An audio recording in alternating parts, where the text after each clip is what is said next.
Eles estavam mentindo, gente? Não, eles expuseram a realidade. Olha, Senhor, a gente tem 5 pães e 2 peixes. Ok, eles não estavam mentindo. Parou a conversa aí. É igual gente que quando começa a falar de luta, só conta da luta, mas não coloca um mais na frente. Ainda ontem eu dizia, a partir de hoje nós vamos fazer um combinado de acabar com o porquê. Por que isso acontece comigo? Por que comigo? Por que com a minha casa? Por que na minha família? E se tiver que soltar algum porquê da boca, que seja o porquê de Salmos 42. Por que te abate, ó minha alma? E por que te perturbas dentro de mim? Espera, eu ainda o louvarei. Ai, meus irmãos, não é o que você fala, mas como você fala. Você pode contar suas lutas. A Bíblia diz que a gente tem que comunicar, sim, a necessidade aos santos. Mas termina essa palavra, diz, mas Deus proverá. Mas eu sei que o meu Redentor vive. Está tudo difícil, mas o Senhor é meu pastor e nada me faltará. Mas o Senhor, segundo as suas riquezas, há de suprir todas as nossas necessidades em glória. Às vezes falta um mais para que tudo mude, para que o cenário mude, para que a gente saia do nível de um mero seguidor a um provocador de milagres. No livro de Atos, eu gostaria de ir um pouco mais à frente, a Bíblia nos conta sobre a chegada do Pentecoste. Aqueles mesmos discípulos que só conseguiam enxergar que havia 5 pães e 2 peixinhos, e Jesus que se virasse para poder alimentar aquela multidão, como de fato ele fez, e fez com excelência. Esses mesmos discípulos experimentam o revestimento de poder do céu. Porque fazer isso apenas como uma palavra, uma mente positiva, uma palavra motivacional não surte efeito algum. Exercício de fé não são palavras motivacionais. Eu tive com a minha filha, ontem eu conversava com as irmãs, ela está num tratamento de saúde e ela tem uma fé muito convicta que já deu tudo certo. Ainda hoje eu falava para ela, como é que você está? Sentindo dor de cabeça, mas eu já sei que Deus fez a obra. Mas eu já sei que o Senhor fez a obra. Oh, meus irmãos, quantas vezes eu encontro com pessoas que dizem assim, não, eu dormi pensando, vai dar tudo certo, eu já estou curada, a porta já abriu. Falei, tá, mas você terminou a oração em nome de Jesus? A porta abriu em nome de Jesus, vai dar tudo certo em nome de Jesus?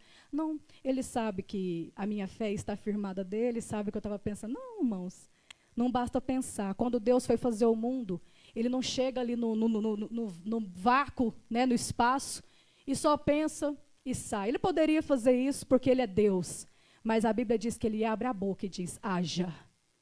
E porque ele disse, haja luz, haja terra, houve terra, o verbo, aleluia, no princípio era o verbo era Deus, o verbo estava com Deus, e é pela palavra do Senhor que nós conseguimos romper. Em Salmos diz que na angústia, o que me vivifica é a tua palavra, é ela que nos sustenta, é ela que nos coloca de pé quando o dia mau chega, porque o dia de dificuldade chega para qualquer um. Se você está com o pé sobre a terra, você está passível de aflições, mas o mais eu sei que o meu Redentor vive, ele pode mudar toda uma sentença. E esses discípulos então experimentam o revestimento de poder. E olha que coisa curiosa, primeiro começa como línguas de fogo sobre a cabeça daquelas pessoas. Por que começa dessa forma? Porque aqui é a região da mente. Primeiro o Senhor vai limpar o que você pensa, ele vai mudar a forma como você vê as coisas, ele vai purificar aquilo que ele vai purificando a mente. Fogo é aquele que purifica. E aí começa a dizer, porque o que entra na mente sai pela boca. Aquilo que você pensa, se você falar, virou palavra de ordem. Deixa eu dizer uma coisa para você, o inimigo, ele é tão covarde, que ele não leva em consideração tons de brincadeira, tons de desespero, ele só quer que você fale. Às vezes a gente não lança maldição nos nossos filhos, com ira, mas numa brincadeira a gente fala, gente, esse menino parece que é doido, olha lá, doidinho de tudo. Aí fica doido mesmo. Onde eu errei, meu Deus? Dei tudo para esse menino. Criei com tanto amor. Abriu a boca quando era para ficar calado. Falou que era doido, aí liberou a palavra. Às vezes eu gosto de fazer essa ilustração de que eu imagino que o inimigo fica assim, ó, perto da boca da gente, assim, só esperando. Falou, ele catou. Virou ordem no mundo espiritual. Porque Deus é justo até com Satanás. Ele é justo. E ele não age só porque ele quer agir à torta e à direita, não, tem que ter uma legalidade, uma autorização. Hoje eu vou lá atentar fulano. Não. Eu digo que ele não é um atirador de metralhadora, se pegar, pegou, não. Atirador de elite, mira laser, fuzil de lente, ó. Primeiro ele estuda. Vai vendo quais são as áreas de fragilidade, para ver onde é que te cutuca, onde é que você libera a palavra para ele poder agir. Pela palavra. Aleluia. E depois que aqueles discípulos então, têm um revestimento de poder, e eles começam a falar como línguas de fogo, conforme o Senhor lhes concedia que falasse, a mente deles muda. A linguagem deles mudam, a postura deles mudam, e de discípulo eles mudam para apóstolos, porque discípulo é o que segue, apóstolo é o que comanda, ele propaga, ele ensina, aleluia, de recebedor, de procurador de milagre, eles passam a ser provocadores de milagre. E aqui no livro de Atos, capítulo 3, do versículo 1 ao 8, diz assim, esses mesmos discípulos, irmãos, Pedro e João subiam juntos ao templo à hora da oração, à hora nona, e era trazido um homem que desde o ventre da sua mãe era coxo, ao qual todos os dias punha a porta do templo chamado Formosa, olha que profético, aleluia, para pedir esmola aos que entravam. Ele vendo a Pedro e João que ia entrando no templo, pediu que lhe desse uma esmola, e Pedro com João, olhando os olhos nele, disse, olha para nós. Enquanto eles eram discípulos, o que eles diziam? Manda embora. Mas agora eles estão revestidos de autoridade e poder, descobriram o poder que está liberado sobre a vida deles. Então, em vez de mandar embora, o que eles dizem? Olha para mim. Chamou a responsabilidade, eu sou sal e luz. Eles entenderam que eles eram representantes de Cristo na terra. Nós somos o antídoto para esse mundo doente. Esse mundo só não virou um caos porque a igreja ainda está aqui na terra.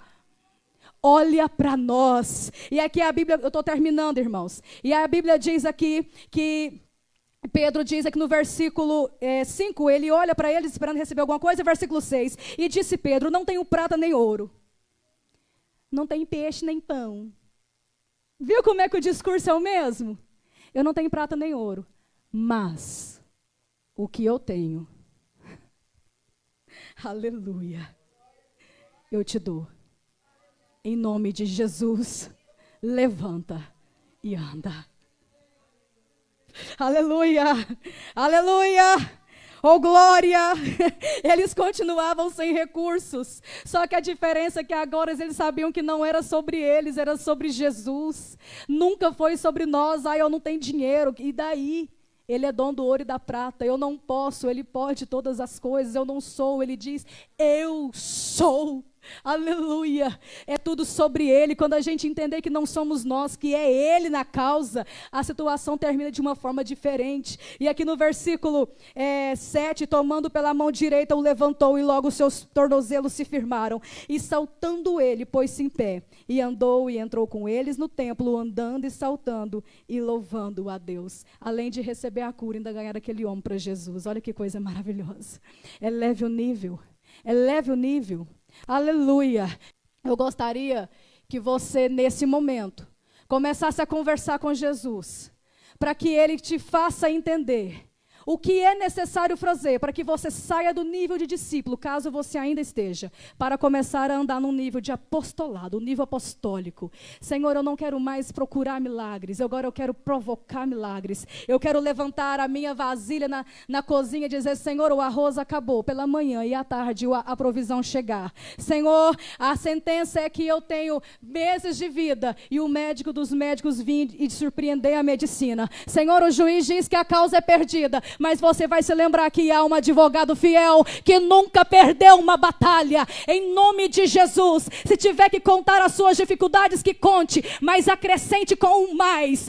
Mas eu sei que o meu Redentor vive. Comece a falar a palavra de Deus, porque cada vez que você confessa as suas lutas sem colocar Deus como sendo o seu provedor, você está glorificando Satanás, como se Deus não fosse capaz e nem suficiente para mudar a sua situação. Ah, pastor, você não sabe o que eu passo. Você não conhece as fortalezas que me cercam. Você não sabe as amarras do inimigo contra a minha vida. O embaraço que eu estou, eu não importo qual seja o problema. O que importa é que o meu Senhor, Ele está acima de tudo. Eu não sei o que você passa, mas eu sei do Cristo que eu sirvo. Se você quer mudar a sua situação hoje, eu quero ser liberto, eu quero ser curado, eu quero mudar, eu falo coisas como eu devia falar, eu compro além do que consigo, depois fico aí numa dificuldade, irmão. Hoje é dia de você elevar o nível, comece a provocar milagre, porque o Senhor é o maior interessado em mudar a sua história.